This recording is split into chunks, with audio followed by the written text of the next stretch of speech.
Hello everyone! Welcome to my podcast. Ayan.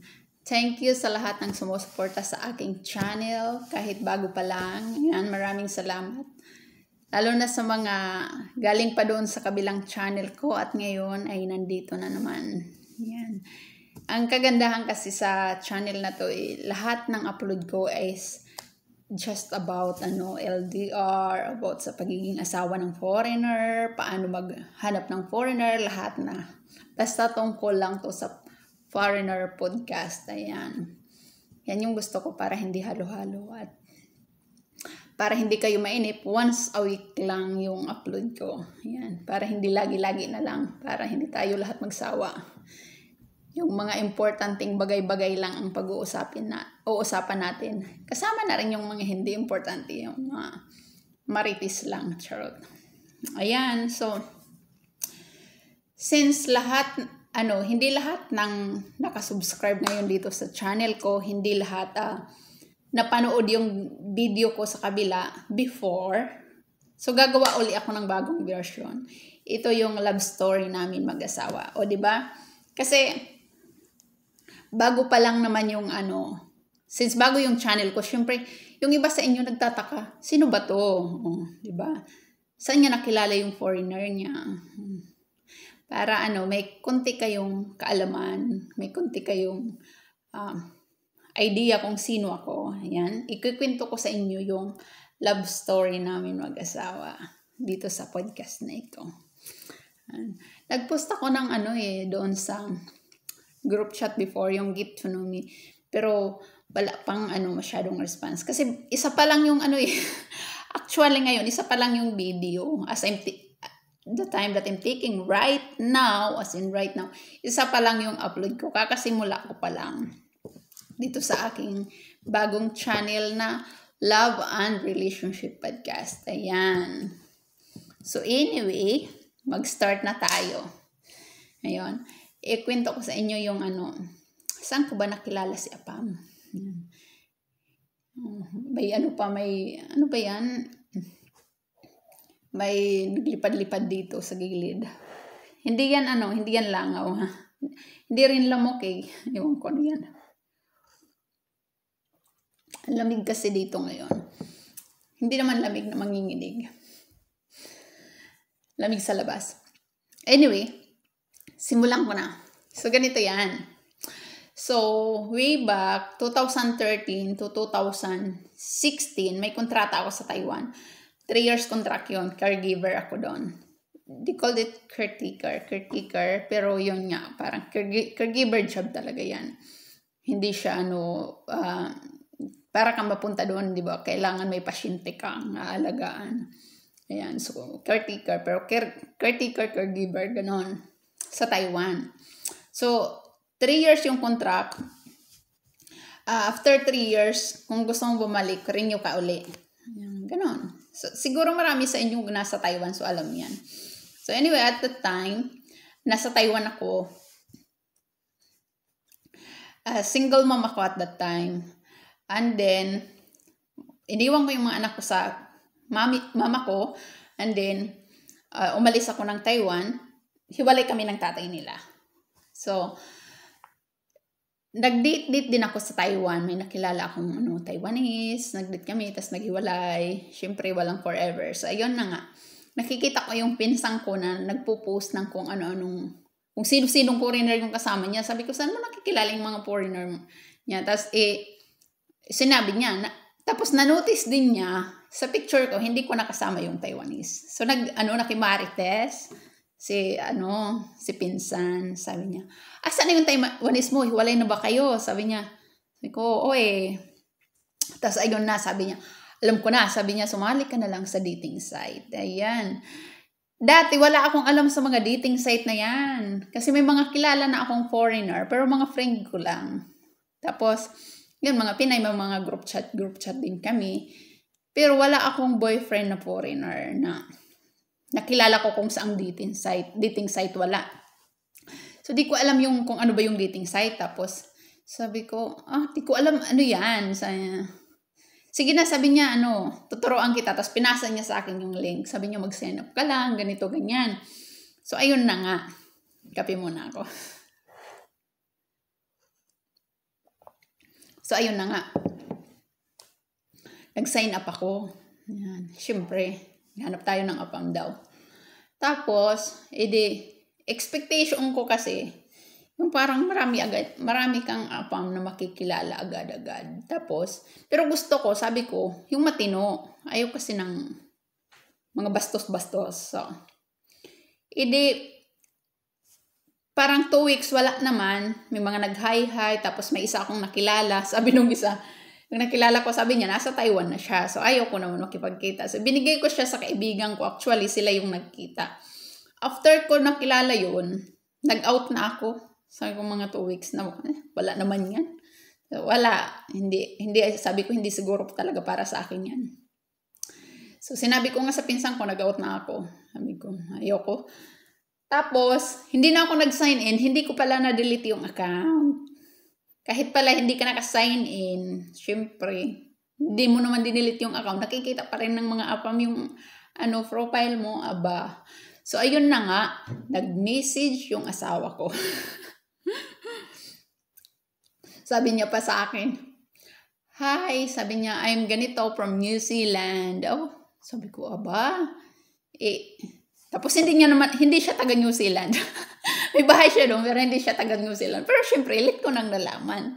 So yung ina-assume ko, taga doon siya.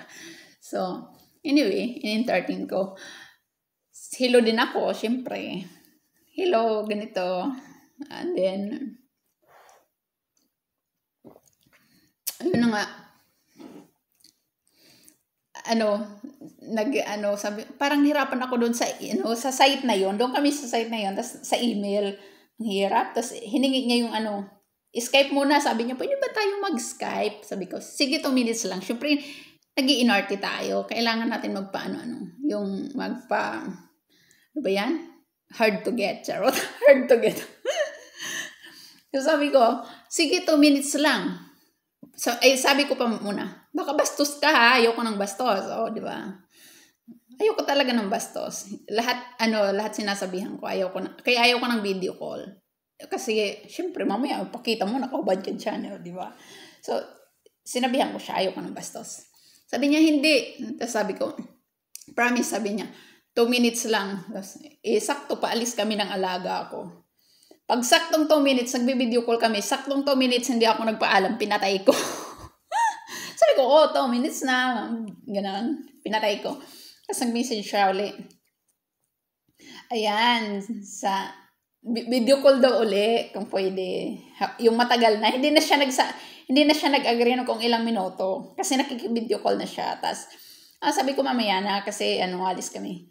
Umalis kami ng alaga ko, tapos, naggala-gala kami, alaga ko, pumunta kami ospital, gano'n. Tapos, may kinagabihan, nagme-message pa rin siya, nagre-reply ako. Pero busy kasi ako, hindi ako nag-video call hanggang gabi. Nag-video call ulit kami. After noon, parang lagi-lagi na lang. Tapos, ayun na yun. Parang, November 2 yun, 2015. Ayan. 2015 ba? 2015 pa. Kasi 2016 ako mo November 2 na. So, parang, isipan namin na kami na nga siguro. Parang ganoon. Kami na, ganoon. So, yun. Bumili siya ng plane ticket. Papuntang Taiwan. Sabi niya, kasi syempre, nag-video call kami. Tinatanong niya kung ano yung trabaho ko, ano ba yung ganito, ganyan. So, syempre, pinaliwanag ko sa kanya, sabi ko, patapos na yung kontrata ko. So, kung babalik ako, pipirma ako ng kontrata. Or hindi, ganon. Pero, syempre, sabi ko, babalik ako.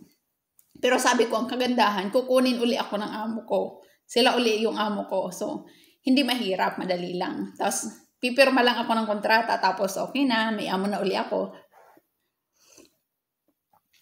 Sabi niya noon, huwag ka munang pumirma ng kontrata hanggat di tayo nagkikita. Kaya sabi niya, bumili siya ng ticket, sabi niya, magkita muna tayo. Tas sakto, sabi ko, hindi ka pwede kasi pumunta dito basta-basta. Kasi may work nga ako. So, sakto yung amo ko, sabi, ayaw ata magbayad ng overtime. Sabi, ng vacation leave ko. Sabi niya, magbabakasyon ka ba? Or, babayaran kita. Pinapili niya ako. Siyempre, sabi ko, pwede bang babakasyon ako, pero hindi ako uwi ng Pinas. Kasi usually, uuwi ka ng Pinas sa 2 weeks na yun. Ayoko umuwi. Inano ko rin yan sa isip ko, na kung makikimate ako ng foreigner, kailangan puntahan niya ako sa Taiwan. Kasi, meron akong nakilala noon na Pinay, na nasa Taiwan kami. Pinauwi siya ng Pinas, ng foreigner, tapos hindi siya sinipot. So, ayoko. Sabi ko, ayoko makipagkita sa Pilipinas. Puntahan mo ko, charot. So, ayun nga. Hindi talaga, sabi ko, pumunta ka dito kung gusto mo akong makita. Siyempre, natural. Siya yung gusto akong makita, pumunta ka ng Taiwan. So, sakto pala, yung manugang niya taga-Taiwan. Tapos may kilala siya sa Taiwan. So, hindi issue sa kanya, tsaka traveler yung asawa ko. So, okay, sabi niya, pupunta siya Taiwan. So, ayun. Pumunta, nag-sit kami. Sabi ko, sige, sabi ko. Yung balak ko talaga noon, after the vacation, kung may pipirmahan ako sa kontrata, pipirma na ako. Kasi nandun na yung decision kung gusto ko ba siya o hindi, or kung gusto niyo ba ako hindi, di ba? Kasi magkikita na nga kami. So, ayun.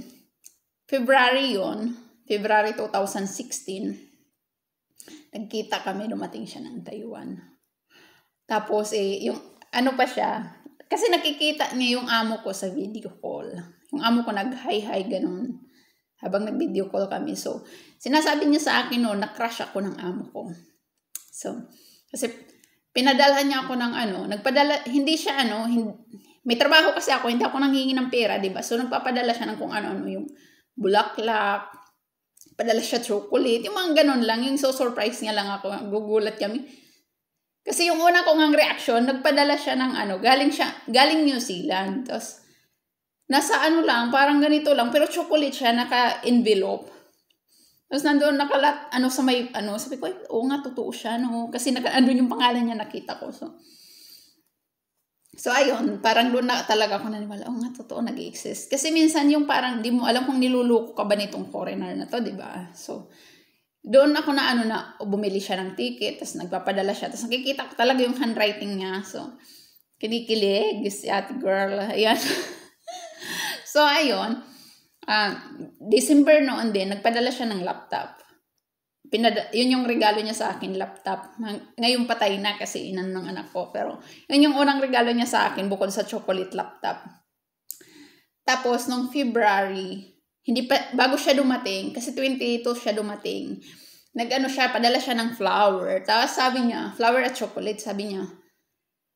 Nung nasa video call kasi kami nung na-receive ko, sinurprise niya ako, tapos yung amo ko kumakain. Tapos sabi niya sa akin, yung amo ko hindi daw natuwa. Nakita niya sa video ko. Assuming talaga to. Sabi niya, yung amo mo hindi natuwa. Kasi nagsilo. Sabi niya ganun. So, parang may siya, may yung parang, alam mo yun, yung parang may duda siya sa amo ko. Sabi ko, kahit wala naman, siya lang talaga. So, anyway, ayun nga. Nagkita na kami after the Valentine's. 22, nagkita na kami. Bakasyon kami ng 2 weeks, 16 days siya doon. So, syempre, nagkagustuhan kami, natural. Hindi kasi mabait din naman siya. So, after the vacation, sabi niya talaga sa broker ko, ayaw ko na siyang bumalik doon sa amo niya. Ayun, kasi ayaw niya na nga akong makita ng amo ko. Tapos, ako naman, pinaninindigan ko na sa kontrata ko, kailangan 3 years ako matapos ko sa Taiwan. Yung stamp ng visa ko, 3 years. So, hanggang April pa ako andun. February pa lang yun. Tapos, nung umuwi siya, March pa lang yun. So, mga 6 weeks pa bago ako umuwi ng Pinas dapat. Tapos, ayaw niya na ako bumalik sa amo ko. So, sabi, kinausap niya yung broker ko. Yung broker ko, syempre, basta bayaran mo ko, kahit di ka magtrabaho, okay lang. So, ganon. So, yun nga, nag-agree. Tapos sabi ko, ayaw ko rin tumira sa broker ko kasi madaming tao doon. Tapos, syempre, ayaw ko talaga. Tapos, mabuti na lang din siya. Pinag-stay niya ako sa hotel 6 weeks. Nag-hotel ako ng 6 weeks. Syempre, siya nagbayad, dalangan. So, ayun na. Binilhan niya na rin ako ng ticket para sigurado. Di ko nga alam kung sigurista ba talaga siya. Siya, charot.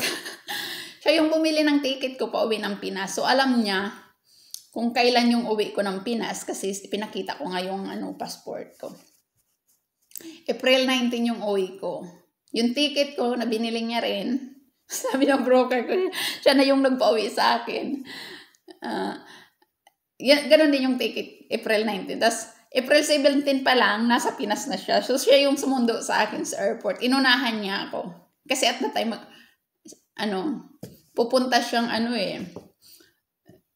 US Embassy to kuha ng consent yung single capacity na to marry.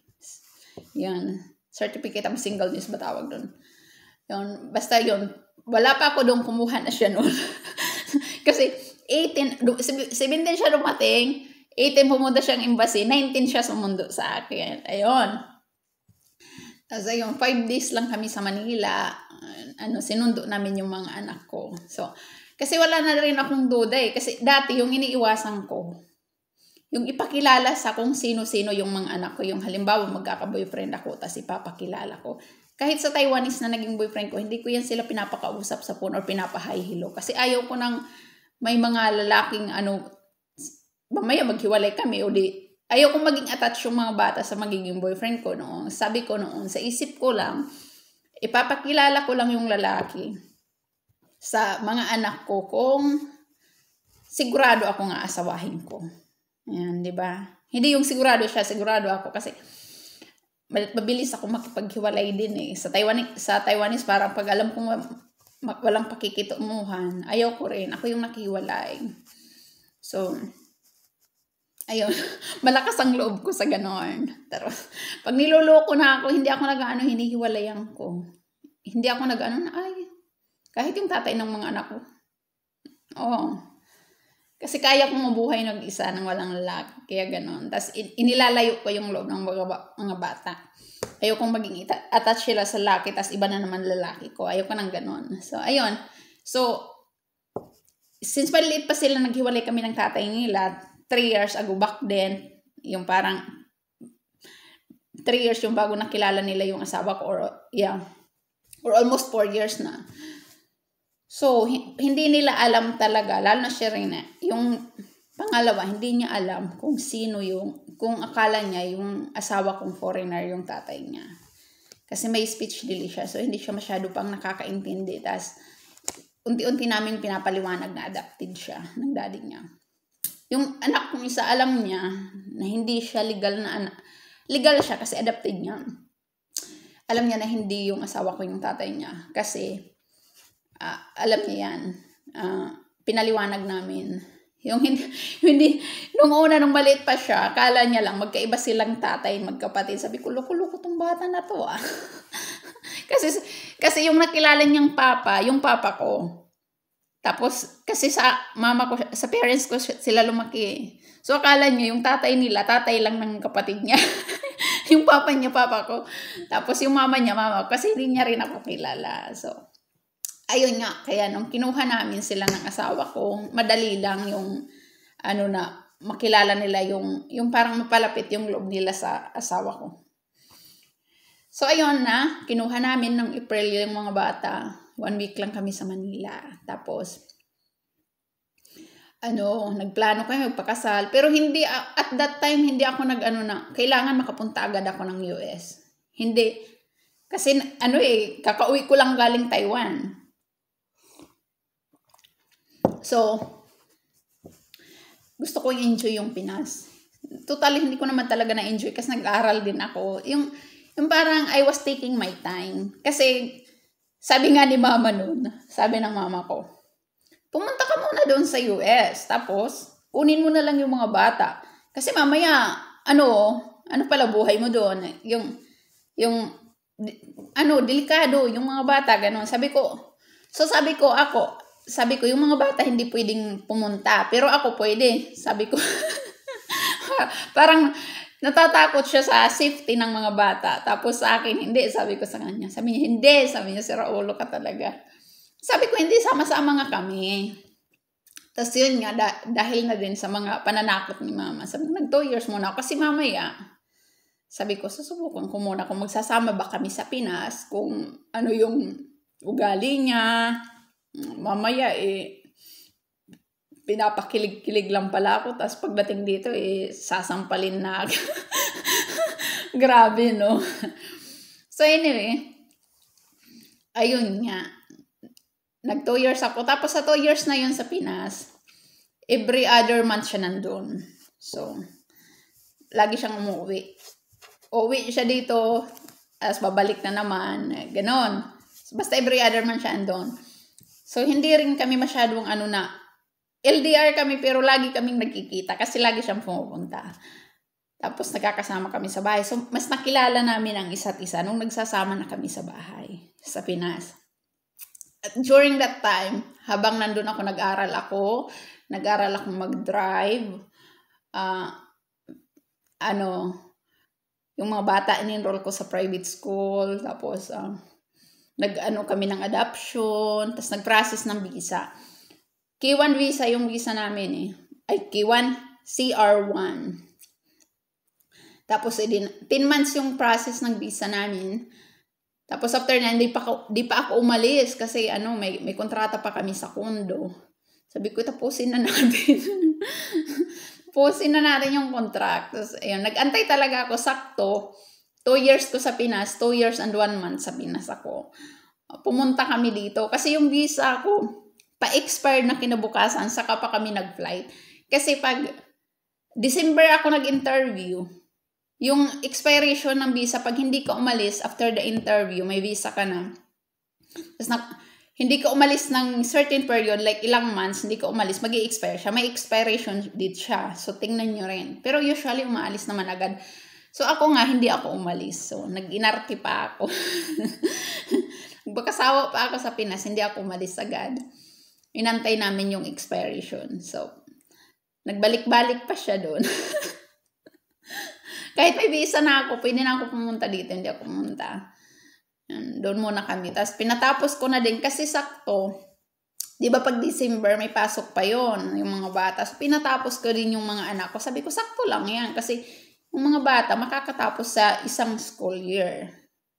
Di ba? Sayang tuition. Oo naman. Kasi nasa pag-uusap lang din naman yan. Ayan. So, ayun. Noon, 2018, May 20, 2018, lumipad kami papunta dito sa US kasama yung 2 bata. Ayan. Since then, di pa ako umuwi. Tapos, okay naman yung buhay namin dito. Hindi kami nag-aaway na, hindi kami talaga nag-aaway ng asawa ko Inis lang, madalas kasi ako mainis. Tapos, pag, galit ako sa mga bata, sumasama loob niya. Kasi pinapagalitan ko mga bata. At ayun. Doon siya medyo sad. Sad lang siya. I'm lucky kasi nga, di ba? Swerte kasi hindi siya yung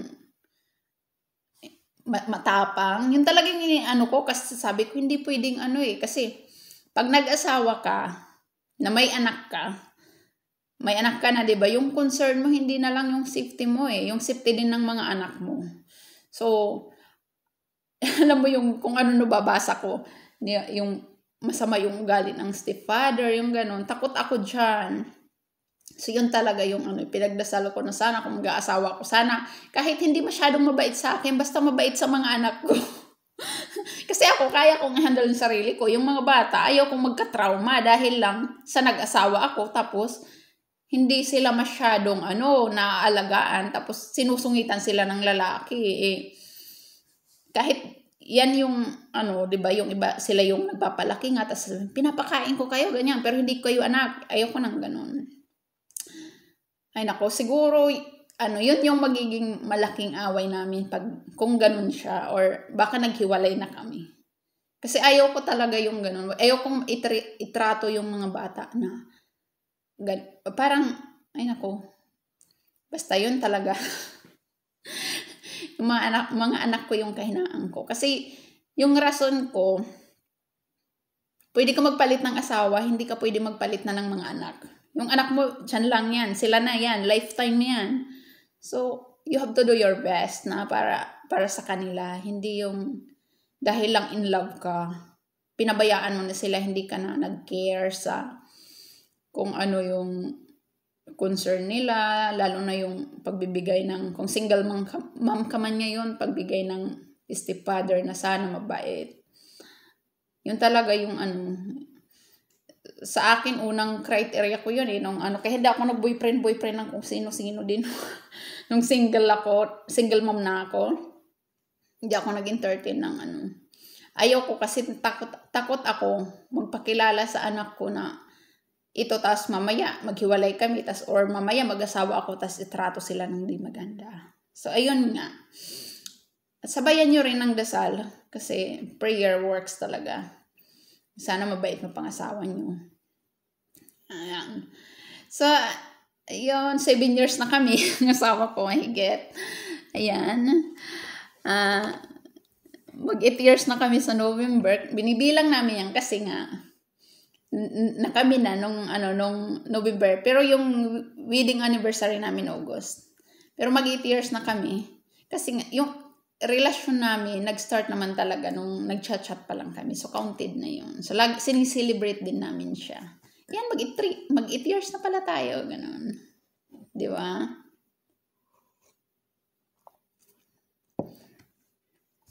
Walang shortcut. May mga trials din, like kaming mag-asawa, hindi man kami nag-aaway, pero may mga problema nang dumadating sa amin. Bilang mag-asawa, bilang may 2 anak na mga bata na pinapalaki. So, busy ang buhay, ayan, may trials and error din. Pero pag ang importante sa amin, yung hinaharap namin yung problema ng sabay, hindi kami nag-aaway. Kasi more on problema yan yung may problema na nga dumadating sa buhay nyo, tas kayong mag-asawa hindi pa magkasundo, di ba? Mas malaki yung problema nyo. So, yan lang talaga yung sabi namin, at least hinaharap namin yung mga trial and error ng sabay. Yan. Kasi yan ang importante para din tumagal. Hindi namin namamalayan na ganun na pala kami katagal.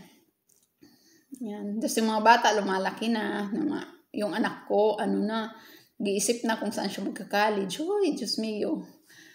Yan. So, I'm glad to share our love story. Ayan. Medyo private yung asawa ko, hindi ko maano yung side niya kung ano ba yung mga nararamdaman niya at that time. Charot. Hindi yan magpapa-interview. Pero at least narinig niyo yung side ko ng ang alam ko lang parehas kaming kinilig. Charot. Ayan.